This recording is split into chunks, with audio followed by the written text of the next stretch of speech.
Yes, ladies and gentlemen, it's Friday night on the bus. So of course, you know what that means.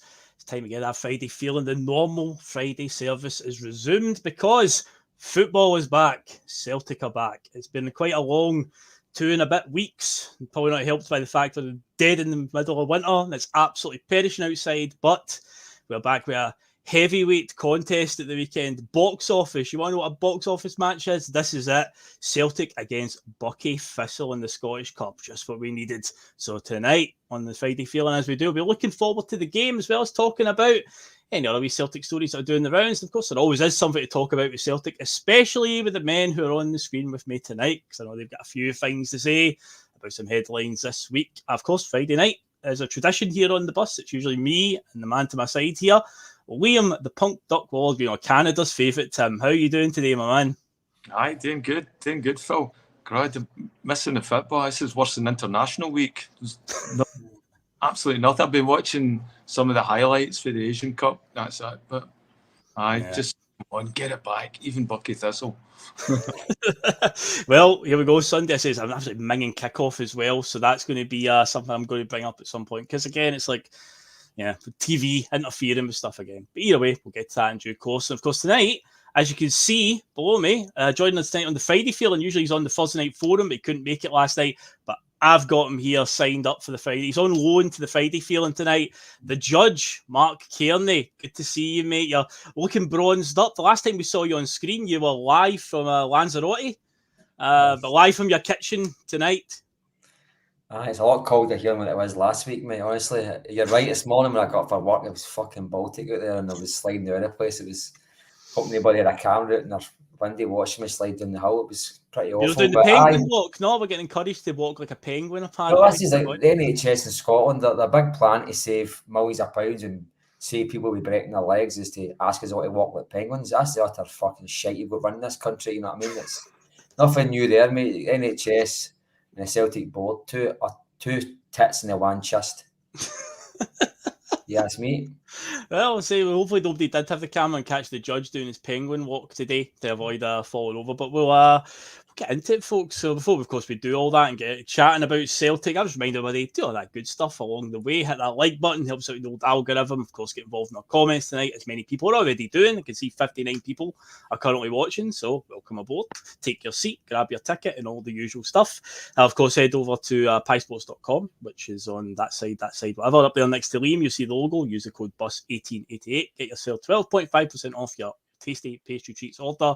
And of course, you can subscribe to the bus. We're heading towards 4,500. That's our next landmark, and I think we're less than 100 to go. So this wee humble podcast is doing all right, safe to say. And share the link of the Boise Bus far and wide on social media or whatever is your poison, whatever platform it may be. Well, that's said and done, all the good stuff out the way. Yeah, let's get into it, guys, because, we've not done a Friday feeling in a couple of weeks talking about the football. But, we are back. Last game we played was St Mirren in the Scottish Premiership. We obviously won quite handsomely that night. And, we're coming back, Liam, with a game against Buckie Thistle in the Scottish Cup. Obviously, for Buckie Thistle, this is their cup final. This is everything they've dreamed of. Of course, the video was out there, Liam, where they saw the draw live and obviously the celebrations. For them, this is huge.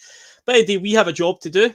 We have been on the wrong side of history before, Liam, with upsets against lower league opposition, albeit the teams that beat us in the past, like Inverness's, Clyde's and so on, they were league teams as far as Buckie Thistle are not. So surely, Liam, nothing can go wrong on Sunday. It should be a bit of a formality, I would think. I mean, I feel like this is a training session that we're having before like a pre-season match against lower opposition, so just like Lincoln Red Imps or whatever. Rogers, are you listening? You've already been bit once, right? Yeah. Don't estimate this. Just get it done. Overwhelm them and then just coast. We don't owe anybody anything right now. Mm-hmm. And figure out what your best team is from there. Because right now, Rogers, I think, this game will tell us again more about our manager than it will about our players. Our players are there, but we want to see what the management's made of and what Rogers is doing with this team, because I know we're going to talk about it, because we seem to be a wee bit lost right now and a lot of mixed signals. And it's just watching a brand in decline right now. So I'm taking this game for what it is. It's a training session, and you expect a result, and if you don't, I mean, well, you can even think about what would happen then if that's it. If that, you know.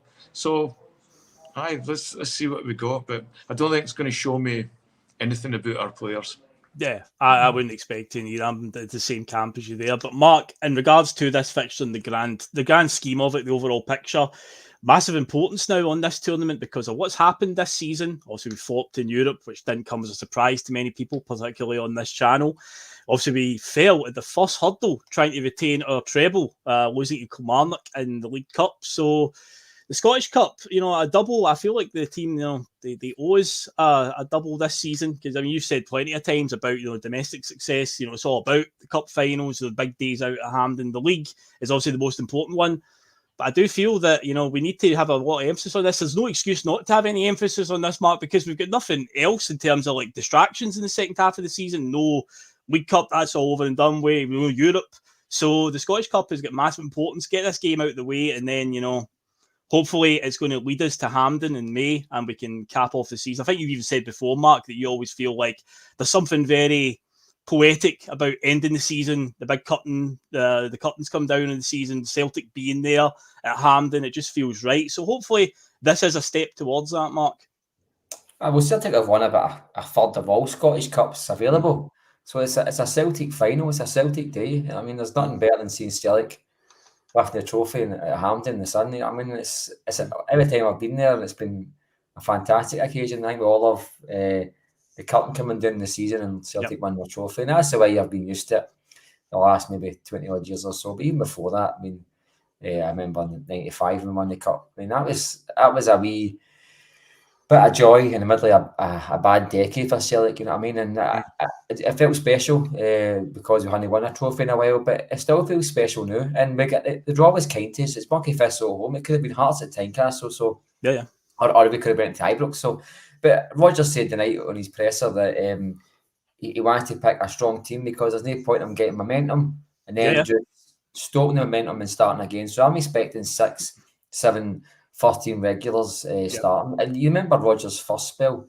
We won so many trophies under Rodgers because there was no Green Up Mortons on a Wednesday night under Lennon where it was 4 starters and 7 guys you hadn't heard there for. It was like 9, 10, 13 players with like maybe the second choice right back flung in. I mean, it was like, let's win these games. And I think that's the way you've got to go. I mean, a lot of problems that Celtic found for the first game of the season to late December is we hadn't had a settled team. And in the last 3 or 4 matches, we had a settled team, and that was the difference. A team that settles and a team that's consistent will show you consistent results. And I think when the midfield settled down a bit, Greg Taylor started to get on the ball a bit more often. He wasn't being as erratic as he had been. And Arthur Johnson remembered how to play football. We started to create more chances, you know what I mean? Kyogo was still missing. I mean, I think Kyogo was... I mean, it's a winning game in particular. The amount of chances he missed, the service he received that night, he could have scored 4 or 5 goals, and he missed them. We've been calling out all season for Kyogo to get the golden chances that he was getting the last couple of seasons, and hopefully the more these chances come, it shakes off some of the cobwebs and they go against Rangers at Celtic Park. I mean, that's the quick Kyogo we're used to. A guy that's so clinical, the movement, and ready to just bury the bastards. And we need to see more of that of him, you know what I mean? And this is, I think, Buckie Thistle. I mean, I think they're in League 2. I think they are a league team I don't think they're out the leagues. I think they're in League 2. I mean, I might be wrong. I've been rang with store before, mate, once in my life, but I think I was mistaken. So I don't know if they're a team from the Highlands, but I don't know if they're still in the Highland League or if they got promoted. I think they're League 2, mate. I think they're in the pyramid. I think they're in League 2, which is the old third division. I might be wrong on that. I could be wrong, but I mean, Liam mentioned the players celebrating when they got the draw. I love that because, all right, the Rangers fans did it. We all knew they were going to get their ass kicked and they'd be up to laugh at. But these boys, they're going to earn £200,000 for this match. And the chairman came out and says, look, these boys are going to be rewarded for this. This is going to keep us going for 3-4 years. But these boys might get a holiday or a pre-season training camp next season out of this or something, you know what I mean? They might get a wee bit of sun behind their backs. And good on them. I mean, to us, we started the competition in the 3rd round or the 4th round, whatever it is. To them, to get here is already their cup final. So Aye, They go to it's the jackpot. fourth round, so they've been through 3 rounds at least, unless it was qualifying rounds at the start as well. Well, But they'll be playing Clack Nick. I didn't know that. I mean, in January the 1st last year to get here, you know what I mean? It's a long road, you know what I mean? And for Celtic, we tend to get Inverness Cali on a Tuesday night. Rangers get Alloa at fucking a Saturday at 3 o'clock in the cup. We've had a good draw, you know what I mean? And I think, to be honest with you, I'm ruthless. I want to see Celtic score 10 goals. I don't give a fuck. I don't care if it's anybody's greeting at the sidelines. I want to see Celtic just smash this mob, you know what I mean? And it's 15 quid out of your banks as well, Phil, you know what I mean? So it's not like the club have gave it a gimme, you know what I mean? So the players shouldn't give it a gimme. They should go out there and just play football and just go for it. I mean, there's no prizes in football for being full of heart. You need to be ruthless, and I want to see Celtic pound this mob, you know what I mean? And just like we get pounded in Europe, nobody gives us it buffet, so why not? Let's go for it. Yeah, that's true. Well, the thing I'm intrigued to see the crowd on Sunday, because obviously the game has been inexplicably. Well, they've sold 40,000. Well, the home cup ticket scheme. That's what 40,000. But whether they actually turn up is another story. That is another thing. Because inexplicably it's been chosen for television. For me, it's one of those games I don't think should be. If we were the away team, I can get it because then it's got all the hallmarks of maybe a classic, cup upset. Hopefully not. But at home, to me, it just feels like, I don't know, you're kind of, some Celtic fans will look at it and be like, oh, it's no point going if it's on the TV. It's cold. It's January. It's a 4 o'clock kickoff on a Sunday at home. So it was a bit of an odd choice. But as far as I know, with Viaplay splitting the rights to the Scottish Cup with BBC Scotland, Viaplay put in more money. So they basically say, we'll choose first what games we're taking. And they just always take Celtics games and Rangers games because they get the biggest TV audience. And then just say to BBC, you pick between the rest. I think they're showing Spartans against Hearts or something like that. I think that's one of the games that they've got. But but we are on Sunday, 4 o'clock. Not too bad a kickoff time then for you, Liam. Being out in Vancouver, that wouldn't be too bad. That would be, 8 in the morning, which is quite late for you. Aye. But your usual are getting up for a game. But in terms of this, I'm encouraged what Mark said there about Brendan's press conference, Liam. He's going to look to put out a stronger team because, again, momentum's key. Ian McIntosh had said in the comments a few months ago about the St Mirren game. We were starting to get some momentum together on top of the games before that, beating Rangers, winning 4 games on the bounce, which was hard to come by this season. So obviously you want to keep it going. When it comes to team selection and with the goalkeeper, I know the goalkeeper's been a debate again this week. I don't see Scott Bain getting the nod. I definitely don't see Benjamin Siegrist getting the nod. He's definitely done. I know Scott Bain in a previous life at Celtic under Brendan found his way back in via getting cup starts and then it evolved into him becoming the number one keeper. I don't see that changing. I think it'll be Joe Hart in terms of goals. So I don't think there's any point in really discussing the goalkeeper position. But in the defence, obviously Nawrocki came back into the team before the break. Do you think he gets a full run out here? This seems like the perfect game, Liam, to give him a go because we keep talking about it. When are we? I feel he's been a bit hard done by. I know Scales has done really well, but Carter Vickers obviously gets some injury problems. I would say playing Nawrocki in this one, I don't think there's really much risk to it, Liam. What about yourself? I think the upside is so much bigger than that one as well. I mean, we paid $4.5 million for the boy. So in the summer, we went after him. We wanted him as part of our team, and Scales has done well. But, are we missing something? Are we missing that one thing with a more culture fullback back in that position? And maybe that's the time where, we drop Scales and we put, or we've talked before, push Scales to the wing back position. I mean, this is Buckie we're playing against. So this is almost like, here's a chance to take everything that we worked on this week as far as the team goes, right? So this week that manager would put some sort of shape into the team, and so now's a chance to see against lesser opposition, where there's a good chance to see, okay, how are you going to implement a style of football that we're going to start playing? I know we have some players away in Japan and that, but your core, your base guys are there right now, the guys you've had since the beginning of the season. So what sort of football are we going to see? Because right now we've managed to isolate our striker who can't score goals. We still have problems scoring goals, and we're liable at the back.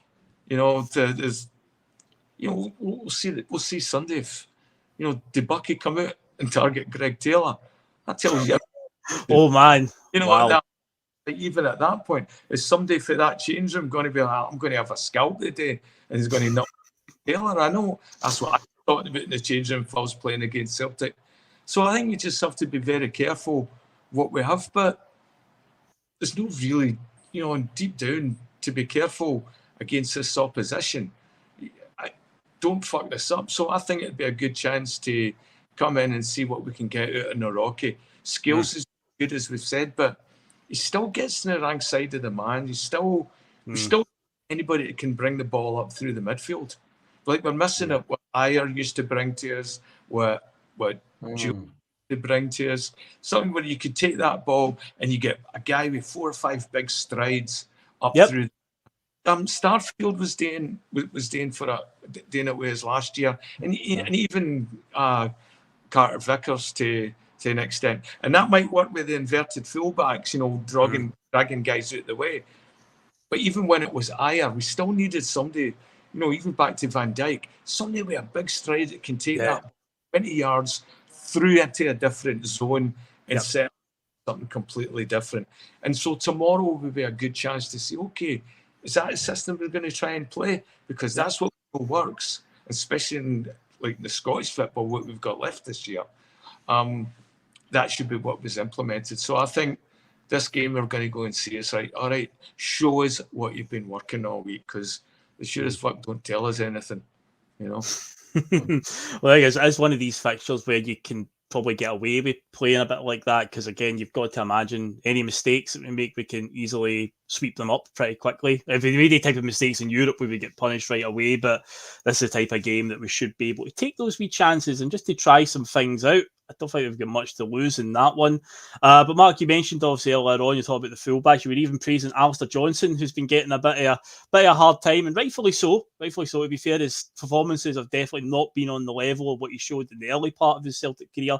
But do you keep him in at the moment? Like, that's a game that Ralston can maybe come in and sort of get a bit of game time, because again, it's like, what really do I have to lose? I think Ralph's is more than capable to play, but again, about momentum, you were talking about things like that, Mark, how important it is. If Johnson's starting to come onto a game, then keep him in, try and get his confidence up. Because one thing I want to see him doing more of, because he gets forward enough, but his delivery into the box just seems to be lacking so much. So hopefully, if he's getting plenty of time coming down the wing on Sunday, they can deliver some decent balls into the box, and maybe that'll help with his confidence as well, and maybe help improve his precision when it comes to passing it into the area.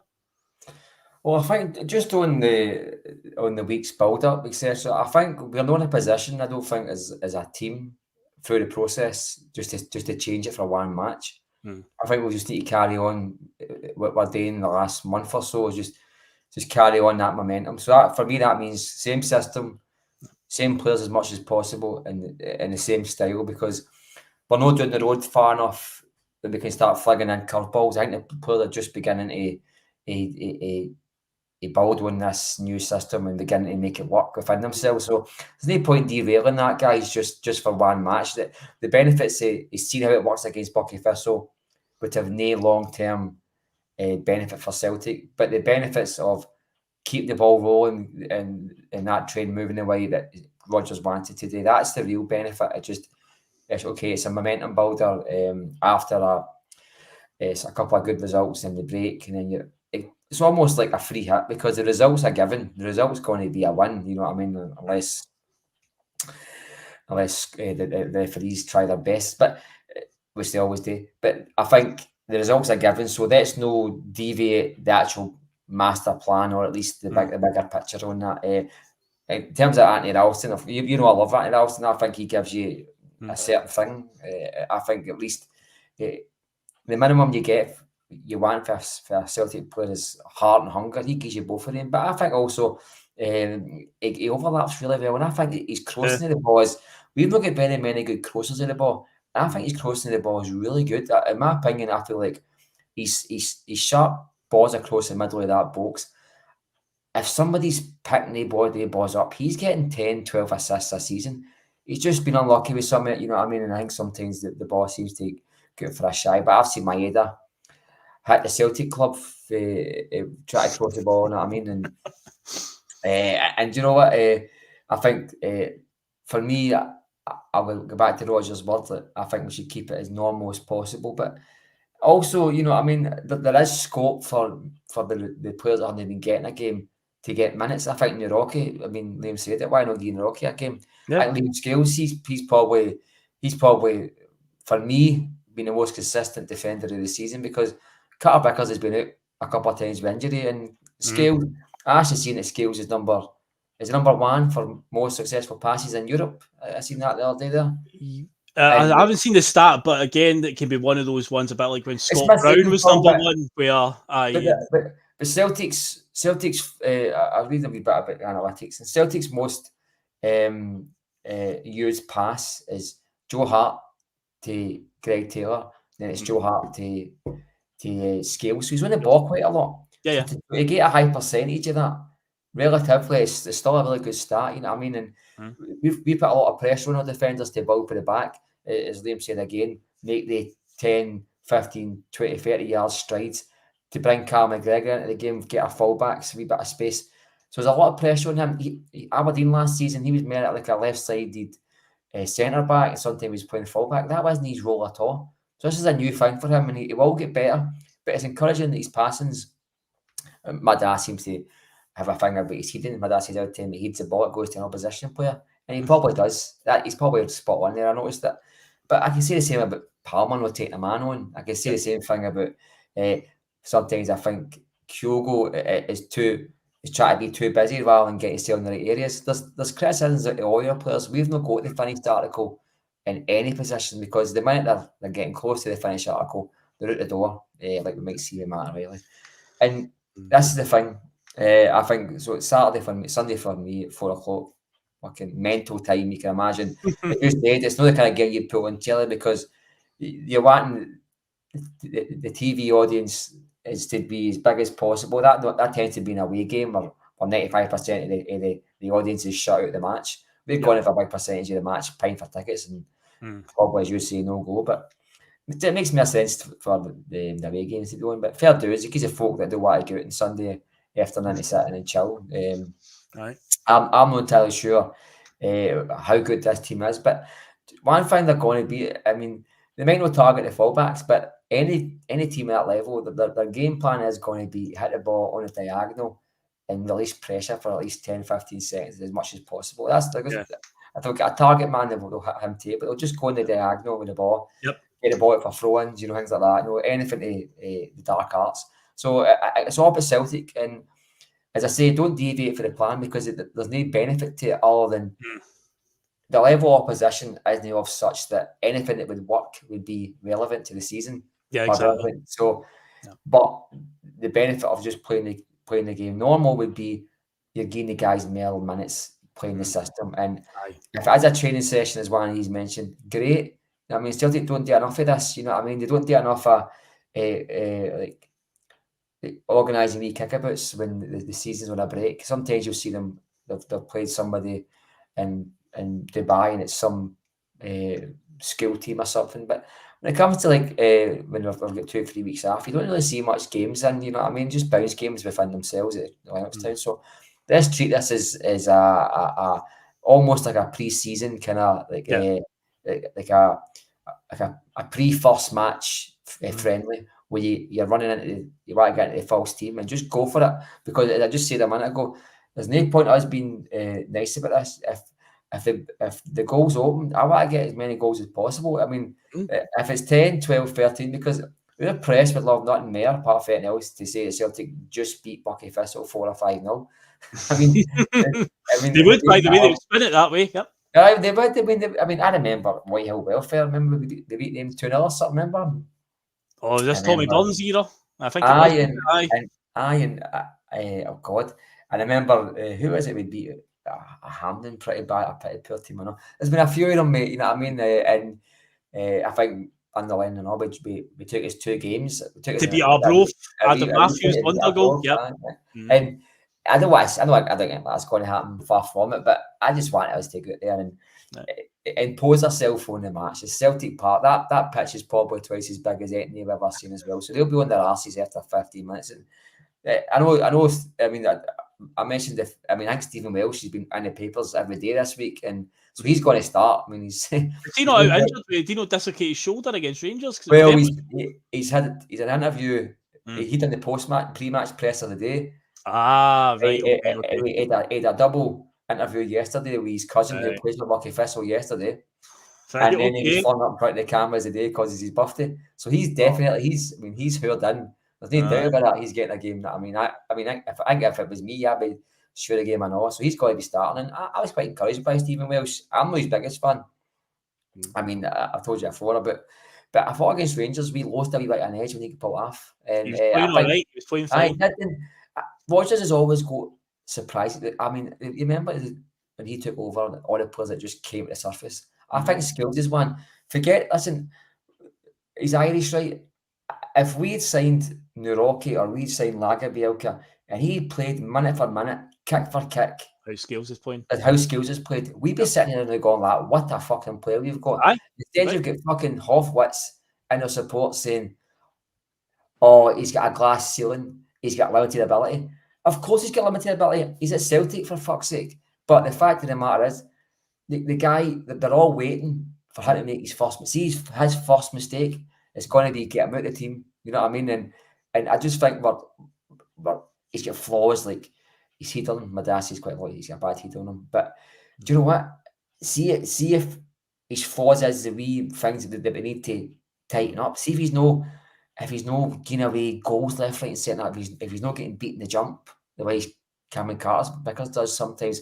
Arthur Johnson's always getting caught in the turn. He's always getting caught with a man behind him. He's always sleeping at the back post.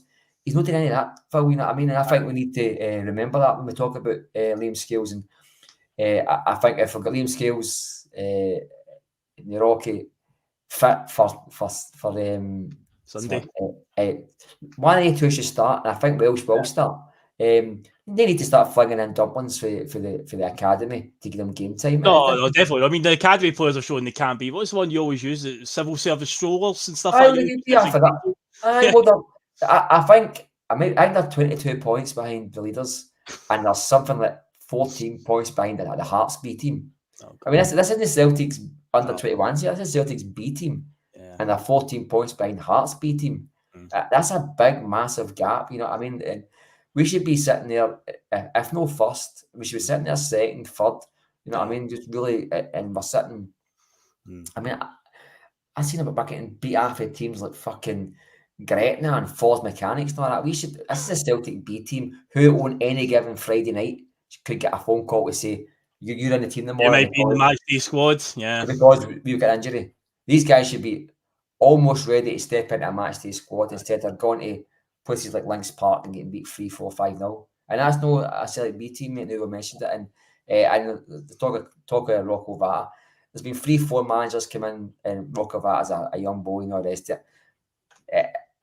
And he's had 10, 15 appearances at the club. So there's some players who have got a fashionable name and the fans just want to love. But he's going to Italian football. He'll probably be in their seaside. You know what I mean? Let's be honest. They're not going to fling this guy into the first team.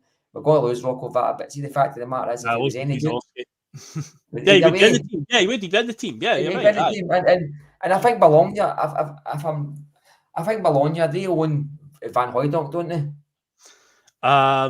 Yes, as a Bologna, they've got City Van Hooijdonk. They want Vata, right? We want Van Hooijdonk. Use him as a makepiece. Take £500,000 off the fee or whatever. But Celtic, I think as if they know they can get nothing, Mark, at the end of the season, then they're going to play the long game on that one. So that's probably Vata. He's out of contract, isn't he? So I think if they know they can get him for nothing, they'll probably. They still need to pay a fee, Bill. No, they do. There's a development fee there is, but how much annually? So just get him just now for $450. You know what I mean? I know. Oh, I don't know. So who's managing that squad? Is that OD? Oh, the two OD and Stephen McManus, I believe it is. Another pair of tits. How do you manage to hide the results and show that all this money's been pumped into the B team? Who's holding them accountable? Because that's where is the getting sacked, right? where's the performance evaluation? Because you look at the Champions League performances, for talk's sake, that goes unspoken. I mean, how bad it was, but they're rocking up to Celtic Park in Lennoxtown on Monday morning. They probably have a meeting with Rodgers, and they're probably going to beat 3 or 4-0 after somebody. And you're saying to yourself, "Where's the evaluation?" There's no accountability there. It's almost like if the deal is results don't matter, just we want performances, we want style of play, we want commitment to the philosophy. Fine, but I don't think that's the case. I think at Celtic, you're taught from a very young age where you go to win with style as well, but winning is the most important thing. I don't think for a minute Celtic are saying to the B team manager, they're a few $100,000 a season, go out and turn good players into shit players. I don't think that's the case at all. They're just bad at their job. You've got Darren O'Day and Mick McManus. Honestly, if they two were in charge of any other Highland League team, a Lowland League team, no Celtic, if they were in charge of Gretna, Forth Mechanic, and they were performing at a level that was nowhere near where they should be, they'd be punted out the door. But at Celtic, they probably got a 20-year contract. Contract and it's nepotism. It's at the heart of Celtic. As we said, nepotism strong. I mean, we've got more Lawwells than we have got left backs, and we've got more Desmonds than we have goalkeepers. And it's true. It's true. Was it Russell always says he played musical chairs and ended up with 2 musical chairs?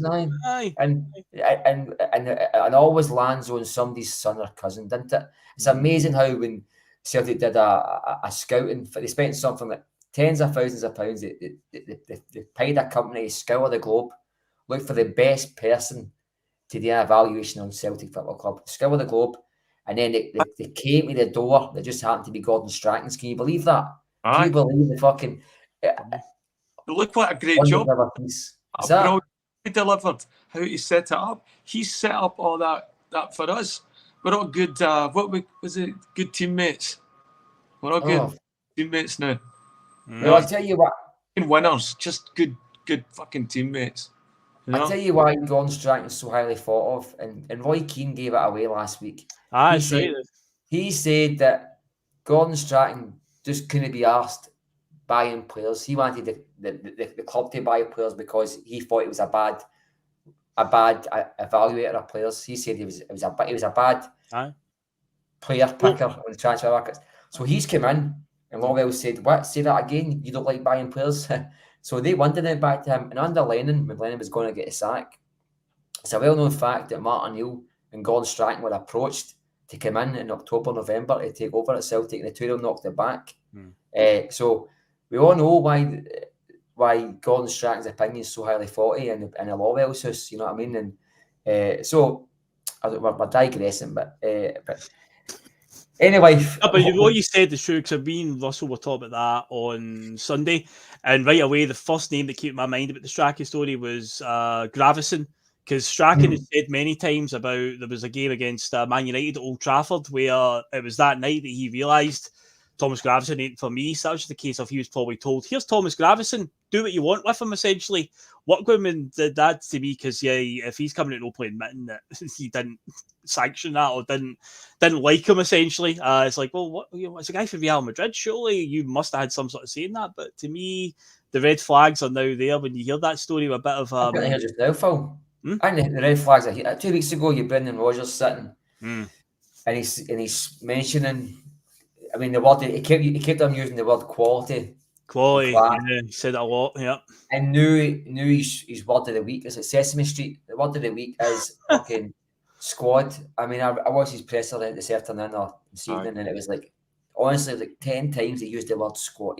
He's got to come in and make the squad better. And he was asked again, squad. I went, he's a lot less bullish than what he was at the start of January, and I think we're getting to the same old. We're getting to the same old stage again, where it's the mist is beginning to clear for Celtic fans, and we're saying to ourselves now, there's 12 days left and counting, or whatever it is, and there's no real links, there's no real excitement. It's you've got Kuhn, who could have probably been signed the 1st of January. Celtic Celtic with £70 million in the bank and counting, by the way, arguing over 200 grand.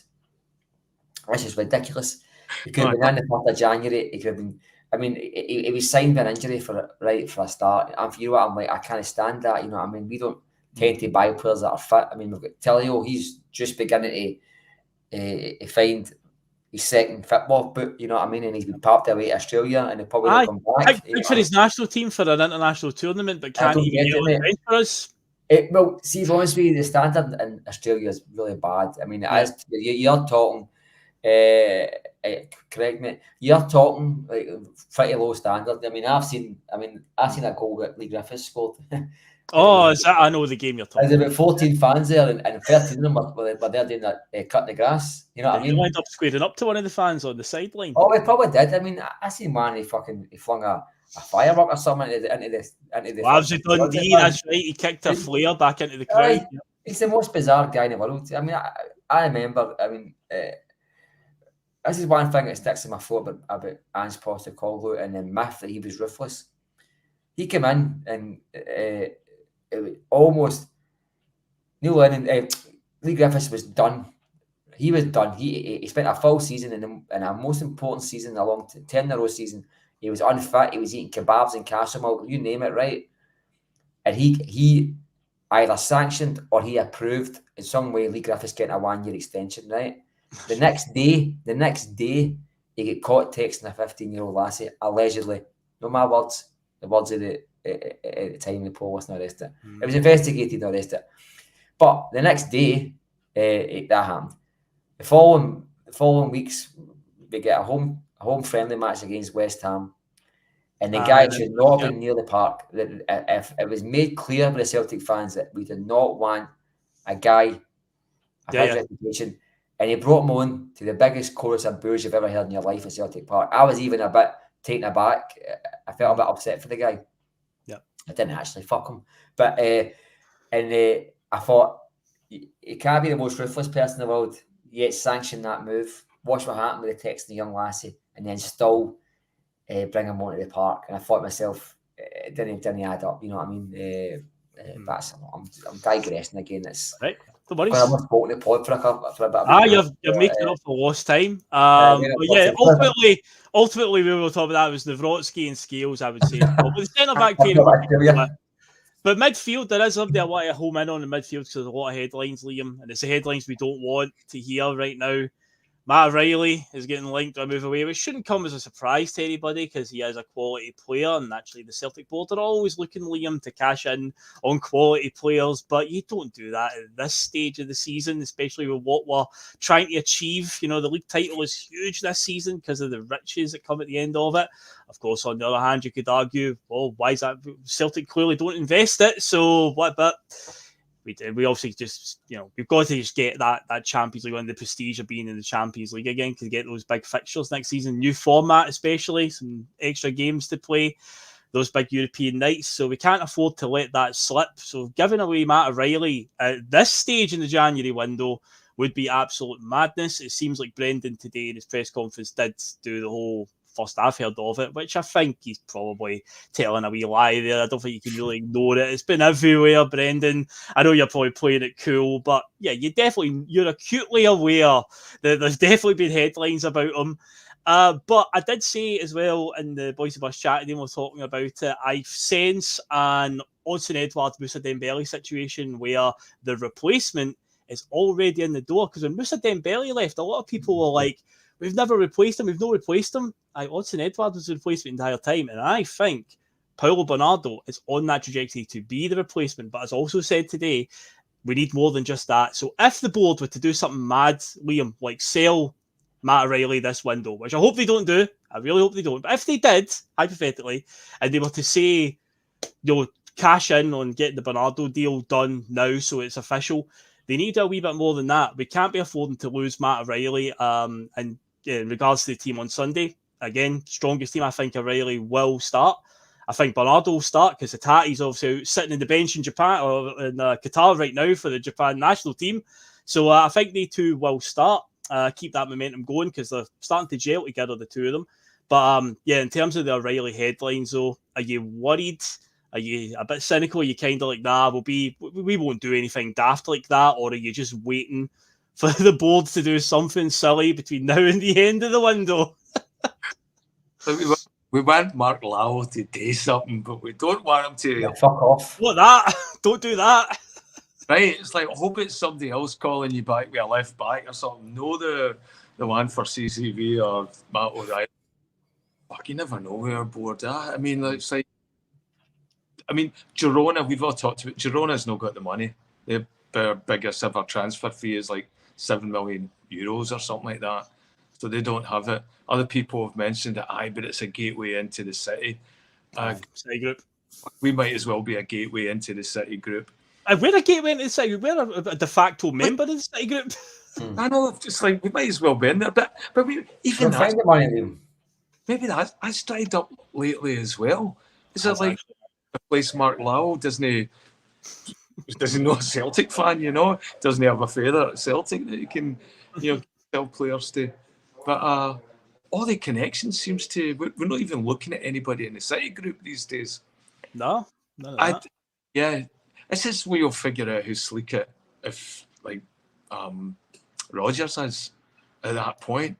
Did the board go to him and say, right, what do you think is Bernardo? And maybe he's a player that Rodgers wanted, and now he's seeing this and like, is he going to? No, I'm turning this guy into a player.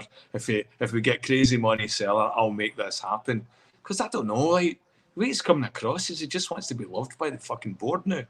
The fans accepted him back, but he still seems like he's trying a wee bit too hard to impress the board with his pragmatism, doing it the Ange way, but I don't know. I think if they do sell it, he's got to walk or he's got to come out and make a statement.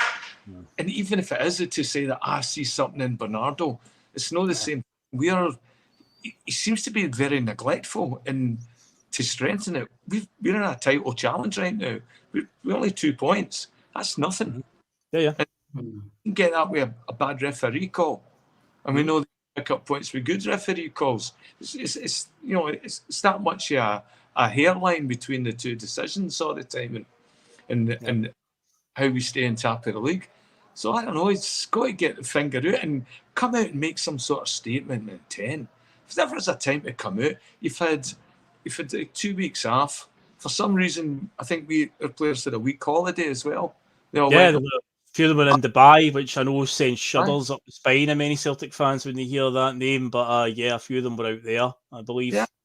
And then, and they've came back. So, okay, so they've all get rewarded and all that now as well. But we're needing to start seeing something with this team. And he's got to start putting identity on it. And losing O'Reilly would be that would completely leave us lost of any sort of identity, or even as supporters trying to sort of piece the parts of the puzzle. You're trying to figure, what the fuck is he trying to do with this team, Yeah.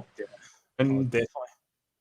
Anyway, I hope this weekend's a good idea. We get to see a snapshot of what that might be able to look like, like when we're playing with the ball, what that will look. Doesn't matter who we're playing against. This is the shape. This is how we're going to look like with the ball. And I can't imagine Matt O'Reilly not being a part of that.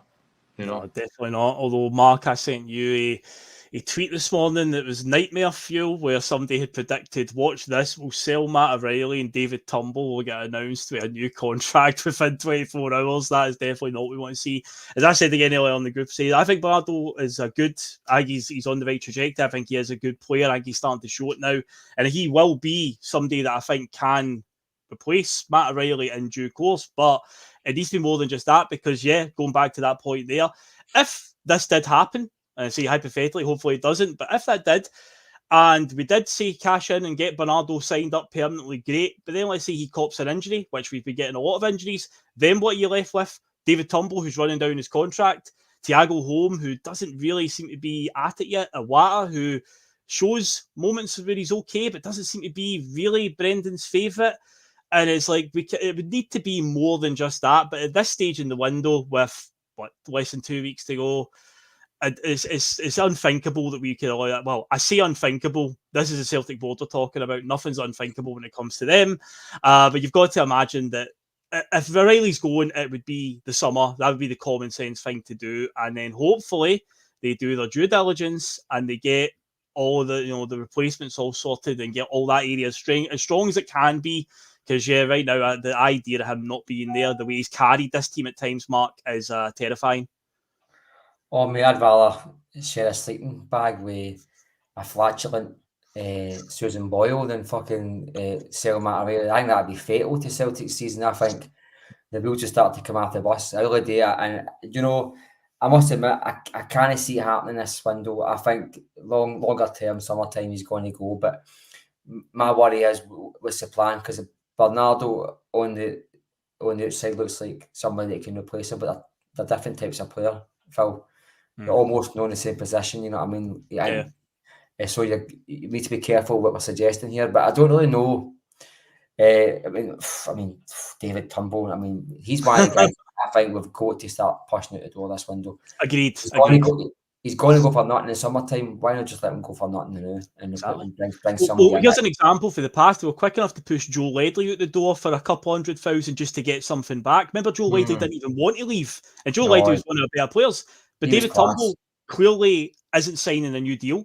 Celtic surely are not going to let any sort of money just walk away for nothing. If they can get something back, you'd think they'd be trying. Well, what they've been doing, Phil, I mean, surely since when it hit midnight on August the 31st or whatever it is, surely the vision must have changed to the summer window. The recruitment team must have had a meeting that day and went, look, plan of action is the players that are gone, A, B, C, find them clubs. That's the players we want to start looking at bringing in. So what have they been doing for September the 1st to the fucking now? Because I don't understand where they've got one job and it's recruitment and squad management, right? There's been players that Turnbull wants to go, right?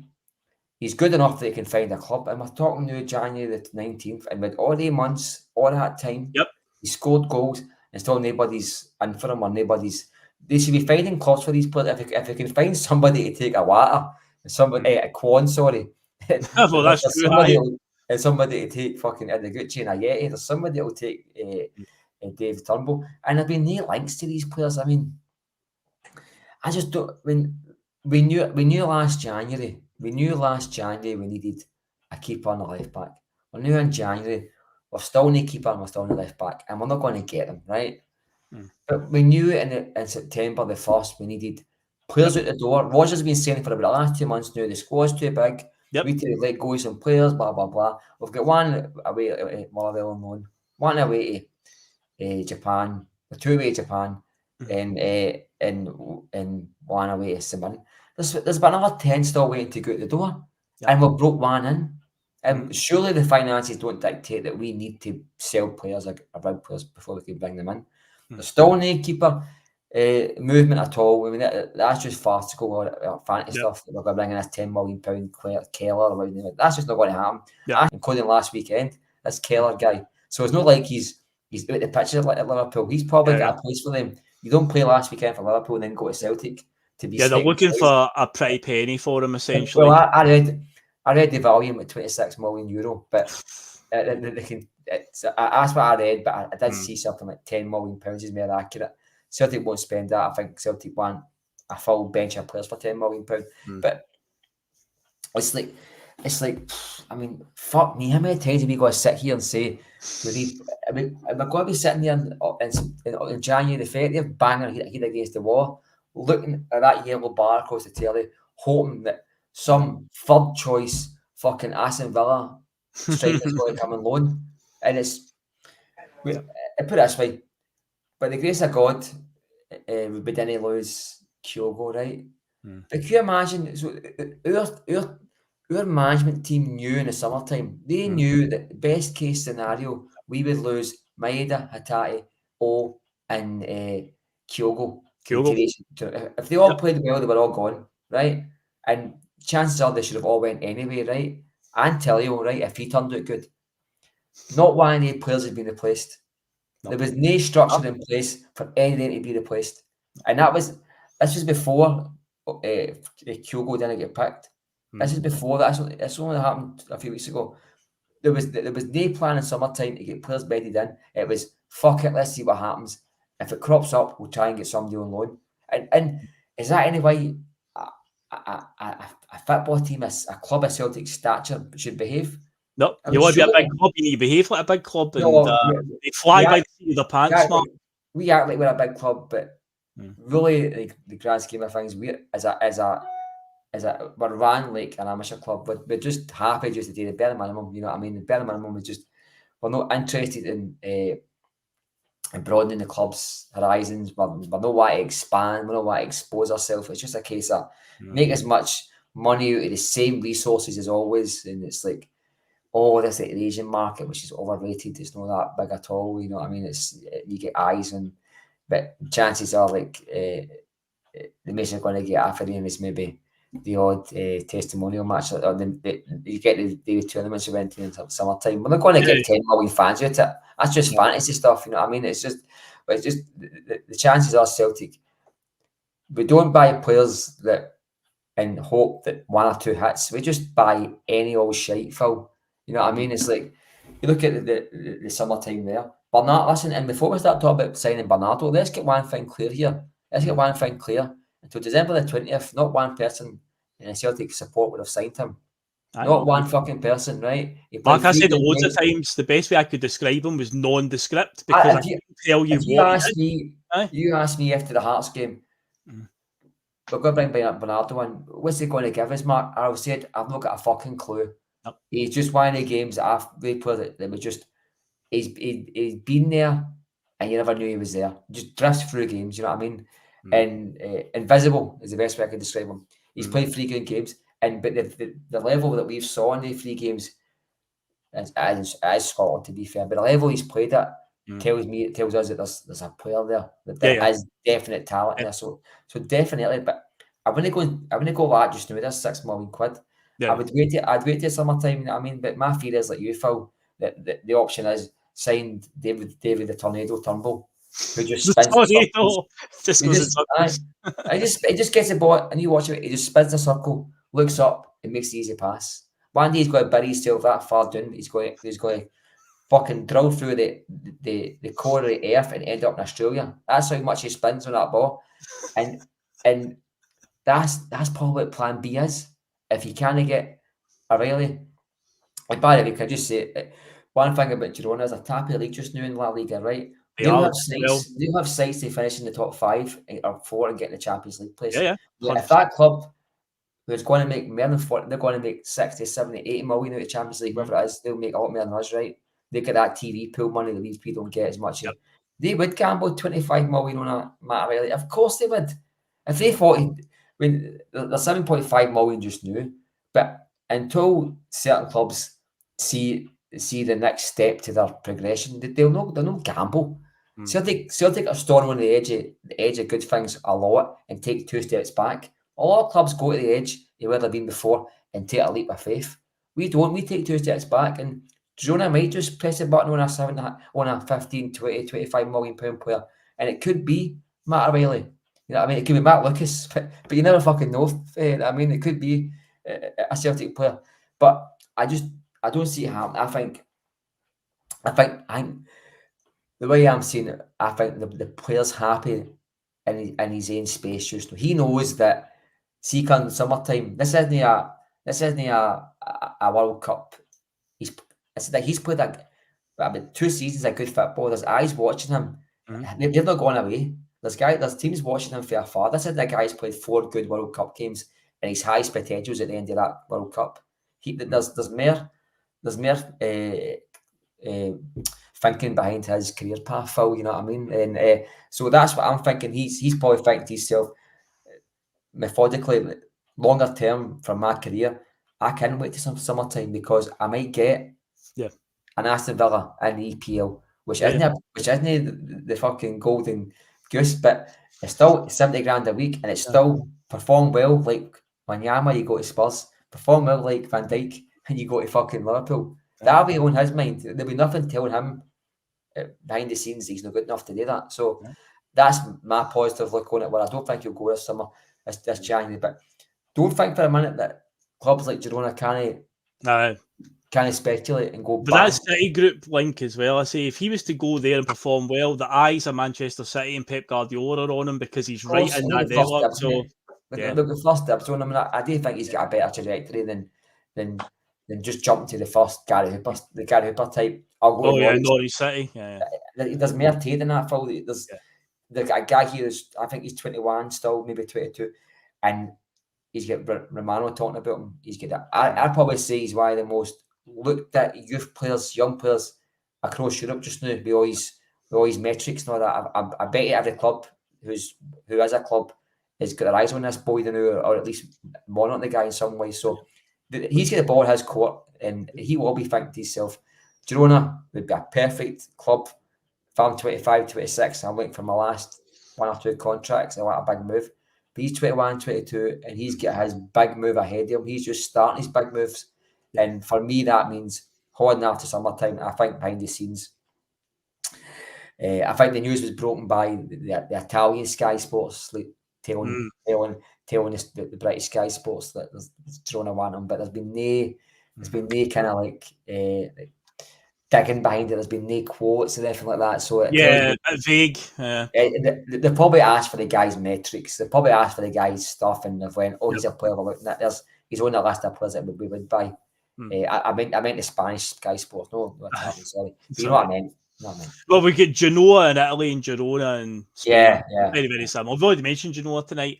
But of course, the final positions, Liam, our new signing, Nicholas Kuhn, he's a winger. Because Vendor just says, why are we signing another winger? We've got a million wingers. Because, we've signed him. Obviously, we know Kyogo's going to start up front because we ain't got much choice. We ain't got other strikers. Abada's just came back off an injury. Do you think this is a great chance to get Abada in there, get some minutes in the legs? I don't see any reason why not. And do you think Nicholas Kuhn, we will see him start? See, I saw people in the chat tonight saying that, and I was like, are they just winding us up? Is this a joke? Is this serious? Is he actually injured already? Yeah, he's got a knock. A knock. Oh, God. So he won't be back for Ross County, according to Rogers. He'll be back for Ross County, but Rogers did say that Cameron Carter-Vickers was going to miss 1 match and was out for 4 months. Well, yeah, we need to take that. And Nicholas Dodson told you we were going to have a circuit breaker lockdown, and we're out for 5 months. Yeah. Sorry, let me answer the question, mate. Sorry. But yeah, so in that case, we're not going to see Nicholas Kuhn Liam by the sounds of it. I saw people in the chat say earlier, and I thought, is this just a wind up? But no, if it's the case, so be it. But Abada, I would say this is a perfect chance to get him some minutes in the legs. Why not? Because again, it's a free hit. And then, what does James Forrest start? Does Mikey Johnston get another start again? Yeah. Oh, we're still in that position because Maeda can't start. He's away in Qatar playing for Japan, so it won't be him. Palmer, does he continue playing? Do we go? So, what do you think with that one, Jake? We get a couple of new, I would say Abada gets some minutes in the legs, and maybe Palmer, or who do you think, William? Still waiting for somebody to just come in and take that jersey, aren't we? Yeah, just as they come and just say it's going to be me. It's not been Palmer. Palmer's free kicks driving me crazy right now. Like, man, see that stupid smile when he's done as well. It's just like he's going to batter him anyway. But he's come on, man, get it under control. Like that was where he's like pushing Matt O'Reilly away for a free kick, and then he just put it near the bar. He tried to kick it outside the stadium. It went over. Like, what were you thinking? And it's just like, stupid. What am I like? And don't see him. I don't see him being long term as well, because that left side is so weak defensively that is this one of these games where you can turn off easy? And I think he would be the type of player that would turn off during this game, and that left side's weak as it is. But I don't know. I would have liked to see the new boy start, but that's us, isn't it? Apparently, toothache is what people are saying in the chat. He's got some sort of wisdom tooth problem or something. Mark, you know all about that. You had a few wisdom tooth issues a wee while ago, but apparently, I've seen in the chat now people are saying that, and I was like, wow. So I read it earlier on. I went, toothache. I said, it's got to be something. They're just winding us up, surely. But no, apparently so. Can I just tell you that had a 5.5 year deal. That's what I was thinking. Like, okay, must be spread over 3 actual years of like years they might be available for selection. So it's a 5.5 year plan, but scaled for 3 years. These contracts. We don't buy a player unless they're half dead. Honestly, but my wisdom to want to say that, Phil. Yeah. I'm like a creature for fucking another planet. So my wisdom tooth grew right along my jaw and up the way. But, aye, so I had to go and get a wee bit of surgery to take it out. But I woke up one morning and I must have swallowed it in my sleep. So it disappeared, right? But me at the right page of 39, I started to grow another one. So I don't know how the fuck that's happened. I must have screwed my shoulder up the way. I don't know. And so I must be like a medical phenomenon. But so mine grew along my jaw. I seen the X-ray, and the guy's like, "Oh, for fuck's sake, look at that!" He said the price of that. He said that.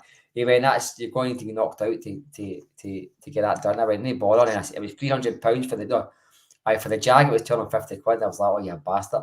But I woke up one day and I swallowed it. Wow. So they put me the way out. But and then I started to grow a new one, like something like I don't know, a crocodile. I thought you only got one set of wisdom teeth. I thought they were. You did. That's what I'm saying. You've got your. Oh, right, okay. Physics, mate. I've done something. Right. And weird. But see, I was away.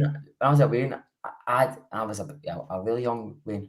I had really sore mouth all the time, and they said to us, "Look, you get adult teeth too young." My teeth just grew. I had adult teeth when I was a really young Wayne, and I lost them, and they've been replaced by adult teeth again. So I must be like, I think it's I think it's a shark that just starts growing teeth all over the place. I must be a Marc Cairney. That's probably called me. But there you go on the Voice of Bus, folks. You get chat about teeth. What other podcast you get that on? There you go. You get that. You bang for your buck on a Friday night. What's that? No, Chucky, I said, did the tooth fairy pay out for a shitey tooth? No, fuck. Did they fuck? I keep checking my pillow. All I get is like curry sauce stains and that one. I'm sorry, I don't really get anything else. But no. Yeah, curry in the bed, curry in the duvet. No, well, on the odd occasion, if I'm treating myself, I'll get like a wee chips and curry sauce or something on a Friday night with my beers or my vodka. And I don't wash my hands properly and I go to bed and I'll get fucking, I must just go like that and wake up. Oh, no. Aye. And she does her nut. She's like, I've had to fucking bleach him again. I'm like, look, it wasn't me. Mark, you're the person that curry sauce. It was only you. You know what I mean? For a start. But we're digressing. We're talking a lot of shit. Well, a lot of chat now about wisdom teeth and Ian McIntosh coming in with probably the best one of the night. Kuhn will score a brace. Get it? He'll score a brace. Yeah, it's very good, Ian. Well done. So on that note, last thing we need to say then is predictions. Mark's already said he wants at least 10 goals. It's the very minimum. Why not? So Mark, you sticking with that? You want an absolute rout? You think it will be a rout? You're going to go for it? Ruthless, like the American military, just go in there and just kill the lot of them. Just go in there and go in there, mate, and just rattle them. And I'm sorry if you're watching Buckie Thistle fans, but I don't give a fuck. I want Celtic to get 10. I never saw Celtic score. I've seen Celtic in the flesh score 9 and 8 a couple of times, but I've never saw us score 10. And I want to see it. I want to see it. Yeah, well, we might see it on Sunday. Liam, what about yourself? Nice 8 o'clock start for you. You'll be nice and fresh for that one. What are you hoping to see? That'll be good. Shock and awe. Same thing. I want to see us just batter them. So I think 6-0 if we come out. Shock and awe. 3-2 if they target Greg Taylor. Please God, no. I can't be doing with that. Oh no. A pure ding-dong battle with Buckie Thistle. I'll say at least 5 goals in it anyway. At least 5. So I think we'll all win pretty comprehensively in the end. And yeah, onward to the next round. I think the draws. I'm the most positive person on this podcast. That can't be right. What's happened here?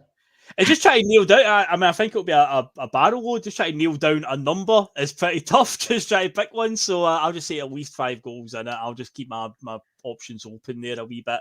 But I think the draw is after the game on Sunday. I think, but either way, on Celtic. Do you want my bookie tip? Go for it, mate. Go on your bookies online and ask for Celtic minus 7 goals. There you go. It's a good shout, actually. You make even money on that. You make double your money. That's my tip. Yeah. Pat McLaughlin, he's giving them a goal. Celtic 6-1. We give them a goal at the end. No, Mark says no, ruthless, no goal. So negative. Oh, Leanne saying penalty to Buckie. Well, VAR's in play. You never know. Bit of mischief there.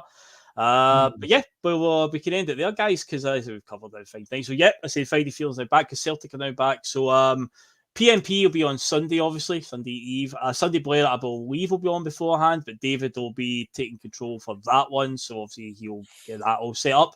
And yeah, then a new week again. And our next league game is Ross County next Saturday at home, I believe. So a back round to the first round of fixtures again, because that's what we started with, was Ross County at home. So we're into set number 3 of fixtures, basically. So that means we're going to have Pittodrie, Easter Road, Tynecastle, Almondvale, Ibrox all coming up in the next 11 fixtures, just like in the first set of the fixtures for the season. So I've got that to look forward to over the next few months. But we're here now. So yeah, if you go to the game on Sunday, if you're actually going to brave it and go that 4 o'clock Sunday kickoff, then hopefully we get to see a good show. If you watch it on the TV, whatever you do, however you see it, just hopefully Celtic put on a show, give us a nice resounding victory, get their name in the next round of the Scottish Cup.